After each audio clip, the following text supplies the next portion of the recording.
안녕하세요. 서광의 낭낭서가입니다. 저의 낭낭서가는 책을 읽고 독후감을 쓰듯이 감명 깊은 구조를 낭독해보며 타인의 감정에 공감해보기도 하고 나 자신과 소통하는 기쁨을 누리고자 합니다. 오늘은 굿모닝 미디어 출판 그렉 브레이든 지음 황소연 옮김의 1700년 동안 숨겨진 절대 기도의 비밀 중에서 그렉 브레이든의 첫 번째 비밀, 느낌의 기도로 직접 소통하라 라는 챕터를 낭독해 보겠습니다.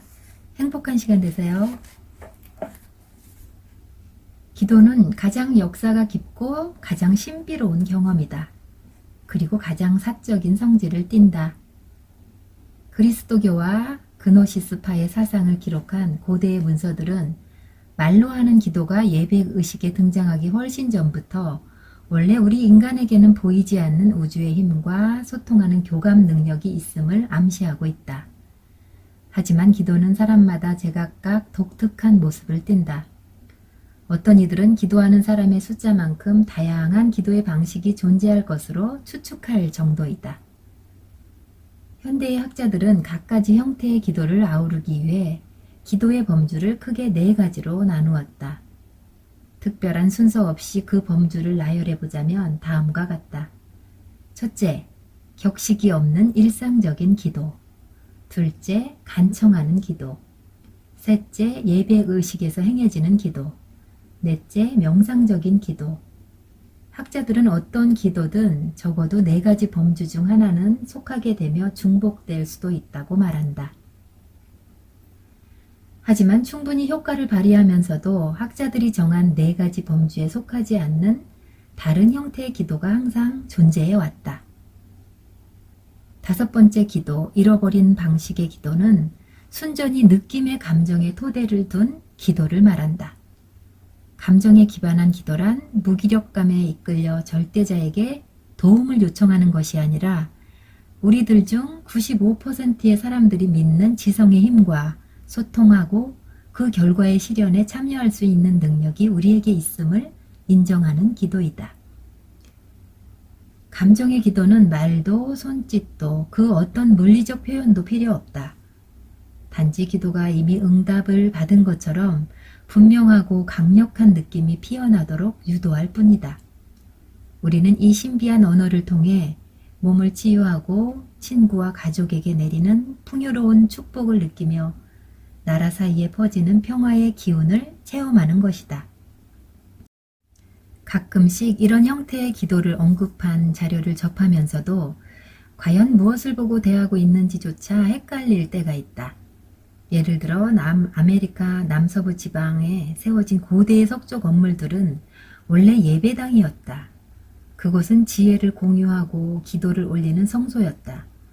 땅속 깊은 곳에 파묻히다시피 지어진 이 완벽한 원형의 석조 건물들은 이른바 키부라고 알려져 있는데 새기고 깎고 색칠한 키부의 벽을 관찰하다 보면 우리들의 잃어버린 기도를 그 옛날 원주민들은 어떻게 활용했는지에 대한 단서를 찾을 수 있다. 포그너스 지방에서 발굴된 키부의 유적지 내부에는 석조 건물벽에 칠해진 진흙 벽토의 흔적이 남아있다. 진흙 벽토에는 비구름과 풍요로운 옥수수 들판 위를 떠도는 번개의 모습이 희미하게 새겨져 있다. 다른 벽에는 계곡의 엘크와 사슴 같은 야생 동물들이 번성한 풍경을 가리키는 윤곽선들이 그려져 있다. 이런 식으로 고대 예술가들은 잃어버린 기도의 비밀을 기록해 놓은 것이다. 그들은 바람직한 삶의 모습을 주변에 그려놓고 그것에 둘러싸인 채로 기도를 올렸던 것이다. 그 모습은 기도자에게 기도가 이미 응답을 받았다는 분위기를 조성한다는 측면에서 오늘날 교회나 사원에서 흔히 볼 수 있는 기적과 부활의 장면과 별로 다를 바 없다. 그들에게 기도는 오감을 총동원해서 온몸으로 체험하는 경험이었다. 1990년대 초반의 어느 날 내 마음속에 남아있을지도 모르는 한치의 의구심을 완전히 날려버리는 사건이 일어났다. 그 당시 북부 뉴멕시코 지방의 사막 고지대에 극심한 가뭄이 드는 바람에 나의 인디언 친구인 데이비드는 비를 기원하는 의식에 나를 초대했다. 나는 이른 아침에 약속한 장소에서 그를 만나 산길을 오르기 시작했다. 산쑥이 흐드러지게 핀 드넓은 고원지대의 계곡길을 2시간 정도 걸었을 때 우리는 데이비드가 예전에 수없이 다녀서 손바닥 보듯이 잘 알고 있는 기도 장소에 도착했다. 그곳은 완벽한 기하학적 선과 화살표가 그려진 원 모양의 돌로 된 광장이었는데 아주 오래전에 그것을 만든 사람의 손길이 느껴질 정도로 잘 보존되어 있었다. 여기가 어디지요? 나는 물었다. 여기에 오려고 오늘 아침부터 길을 떠난 겁니다.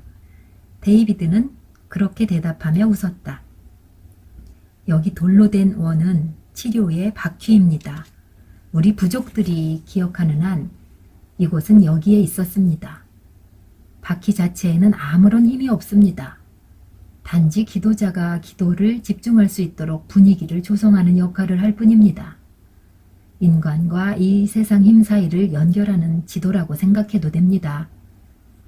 데이비드는 내가 무엇을 물어볼지 눈치채고는 자기가 어린 아이였을 때 지도의 언어를 배운 사연을 들려주었다. 나는 고대의 길을 따라 다른 세상으로 갈 것입니다. 다른 세상에 도착하면 내가 여기에 오면 하려고 마음먹은 일을 할 생각입니다. 오늘 우리는 비에 대해 기도를 올릴 겁니다. 나는 할 말이 떠오르지 않았다. 데이비드가 가만히 신발을 벗고 맨발로 원 안으로 들어가서 사방의 모든 조상님들께 경의를 표하는 모습을 조심스럽게 지켜볼 수밖에 없었다. 그는 천천히 양손을 얼굴 앞으로 올려 기도하는 손짓을 취하고 눈을 감고는 꼼짝도 하지 않았다. 한낮에 사막을 내리쬐는 태양의 열기에도 아랑곳하지 않고 그의 호흡은 느려졌다. 그가 쉼을 쉬는지조차 판결하기 어려울 정도였다. 몇 분이 흐르고 나서 마침내 그는 크게 숨을 들이키고는 눈을 뜨고 나를 보며 말했다. 갑시다. 여기서 할 일은 다 했어요. 춤을 추거나 하다못해 주문이라도 외울 것으로 기대했던 나는 그가 하도 빨리 기도를 시작했다가 끝내는 바람에 깜짝 놀라서 물었다. 벌써 끝났어요? 나는 당신이 비를 내려달라고 기도할 줄 알았는데요. 데이비드는 이런 종류의 기도를 이해하는데 결정적인 단서가 될 만한 대답을 했다. 그는 신발끈을 묶으려고 땅바닥에 앉아서 나를 올려다보며 빙그레 웃는 얼굴로 대답했다. 아니요. 나는 비에 대해 기도하겠다고 말했어요. 만약 내가 비를 내려달라고 요구하는 기도를 했다면 그런 일은 절대로 일어나지 않을 겁니다. 데이비드는 그날 자기가 무슨 뜻으로 그런 말을 했는지를 나중에 설명해 주었다. 그는 어렸을 때 마을 노인에게서 기도의 비법을 전해 듣게 된 경위부터 설명하기 시작했다. 어떤 일이 일어나게 해달라고 간청하게 되면 우리가 소유하지 못한 곳에 힘의 주도권을 넘겨주는 것이 문제라고 그는 말했다. 치유를 요구하는 기도는 질병에게 힘을 넘겨준다. 비를 요구하는 기도는 가뭄에게 힘을 넘겨준다는 것이다. 이런저런 것들을 달라고 매달리면 변화시키려는 것들에게 힘을 더 실어주게 됩니다. 그가 말했다. 나는 가끔씩 데이비드의 말을 곰곰이 떠올리면서 오늘날 우리의 삶에서 그것을 의미하는 게 무엇인지를 생각해 본다. 예를 들어 우리를 전쟁으로 몰아넣은 사람들을 향해 분노의 불꽃을 활활 태우면서 세계 평화를 달라고 기도할 경우 뜻하지 않게 평화와는 정반대 방향으로 폭주할 수 있다. 전 세계 인구의 절반이 무장 분쟁에 얽혀있는 현실에서 수백만 명이 날마다 평화를 달라고 선의의 기도를 올린다면, 그래서 미약한 관점에 변화가 일어난다면 효과가 있지 않을까 하는 생각을 종종 하게 된다. 나는 데이비드를 마주 보면서 물어봤다. 비를 내려달라고 기도하지 않았다면 그럼 무엇을 했나요? 그가 대답했다. 간단해요. 비가 주는 느낌을 상상하기 시작했어요. 그러자 내 몸에 닿는 빗방울의 느낌이 느껴졌지요. 비가 쏟아질 때 진흙투성이가 된 우리 마을의 광장에 맨발로 서 있을 때의 기분을 느꼈어요. 그리고 마을의 흙벽집에서 나는 비의 냄새를 맡았고 비를 맞으며 가슴 높이까지 자란 옥수수밭 사이를 헤집고 돌아다닐 때의 기분을 만끽했지요. 데이비드의 설명은 완벽하게 이치에 들어맞았다. 그는 모든 감각을 열어 젖히고 있었다. 우리와 세상을 연결하는 후각과 시각, 미각, 촉각뿐 아니라 인간과 인간이 아닌 생명체를 구분짓는 생각과 느낌과 감정까지 동원한 것이다. 그는 그 강력한 고대의 언어를 이용해서 자연과 소통하고 있었다. 이치에 들어맞는 그의 설명에 나는 가슴으로도 또 논리를 따지는 머리로도 모두 만족할 수 있었다. 데이비드는 그리스도교의 아멘처럼 감사하는 마음이 어떻게 기도를 완성하는지에 대해 설명했다. 하지만 그는 자기가 창조한 것에 대해 감사하기보다는 창조 활동에 참여하는 기회를 얻었음에 고마움을 느낀다고 말했다. 감사하는 마음은 모든 가능성의 경의를 표하고 우리가 선택한 것들을 이 세상으로 불러오게 됩니다.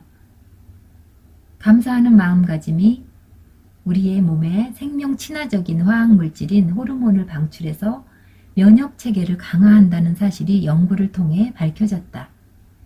이때 일어나는 화학적 변화가 모든 창조물을 연결하는 것으로 보이는 신비한 물질을 통해서 우리 몸 바깥으로 양자 효과를 일으킨다. 데이비드는 오래전부터 전해 내려오는 부족의 전통 속에서 우리들이 잃어버린 기도를 공유하고 있었다.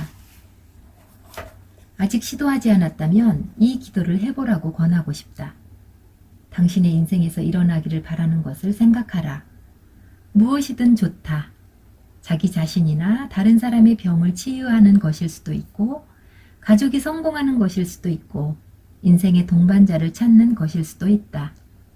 무엇이 되었든 그것이 이루어지기를 바라지 말고 이미 일어난 것처럼 느껴야 한다. 심호흡을 하면서 기도가 이루어졌을 때의 그 충만함을 구체적으로 모든 면에서 느껴라. 자, 이제는 기도가 응답을 받고 나서 달라진 당신의 인생에 대해 감사하는 마음을 느껴보자. 도움을 요청하면서 느끼는 간절함과 열망이 아니라 감사하는 마음에서 비롯되는 편안함과 해방감을 맛보는 것이다. 간절함과 편안함 사이의 미묘한 차이는 간청하는 것과 받는 것을 구분하는 힘이다.